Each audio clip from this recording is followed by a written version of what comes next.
ಈ ಊರಲ್ಲಿ ಬಹಳ ಹುಡುಗರು ಮಕ್ಕಳು ಕ್ರಿಕೆಟ್ ಆಡ್ತಾರೆ, ಆದರೆ ಧೈರ್ಯ ಇಲ್ಲದ್ರು ಭಾಳ ಜನ ಇದ್ದಾರೆ. ಧೈರ್ಯನೇ ಇಲ್ಲ ಸ್ವಲ್ಪನಾದ್ರೂ. ಸಂಜೆ ಬಂದು ಆಟ ಆಡ್ತಾ ಇದ್ದಾರೆ, ಅದನ್ನೂ ತಪ್ಪು ಅನ್ನೋ ಥರ ಭಯಪಡ್ತಾ ಇದ್ದಾರೆ. ಅವ್ರ ತಂದೆ ತಾಯಿಗೆ ಏನಪ್ಪ ಹೇಳ್ಬೇಕು ನಾವು ಪಾಪ?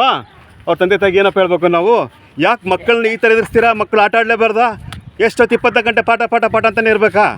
ಹಾಗಿದ್ರೆ ಗ್ರೌಂಡ್ ಯಾರಕ್ಕೆ ಹಾಕಿರೋದು? ಪತ್ರಿಕೆಗಳಲ್ಲಿ ಯಾಕೆ ಸ್ಪೋರ್ಟ್ಸ್ ವಿಭಾಗ ಅಂತ ಇದೆ. ಓಕೆ, ಮಾತಾಡೋಣ ಆಮೇಲೆ. ಪಾಪ ತೊಂದರೆ ಕೊಡೋದು ಬೇಡ ಹುಡುಗರಿಗೆ. ಅಣ್ಣ ಪರಿಚಯ ಮಾಡ್ಕೊಳ್ಳೋಣ, ನಿಮ್ಮ ಹೆಸರು?